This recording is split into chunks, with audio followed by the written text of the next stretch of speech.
Anak serta menantu Presiden Joko Widodo, Kaisang Pangarep dan Erina Gudono diketahui sudah berulang kali naik jet pribadi kala bepergian ke luar negeri.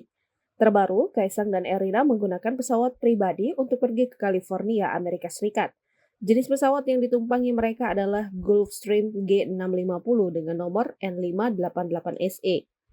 Hal yang paling menyita perhatian publik adalah biaya sewa pesawat Gulfstream G650 yang diperkirakan menyentuh angka 17.000 US dollar hingga 19.750 US dollar atau 265,8 juta rupiah sampai 308,8 juta rupiah per jam. Uang sewa 1 jam itu ternyata setara dengan penghasilan kanal YouTube Kaisang Pangarep, yakni Kaisang Pangarep by GK Hebat.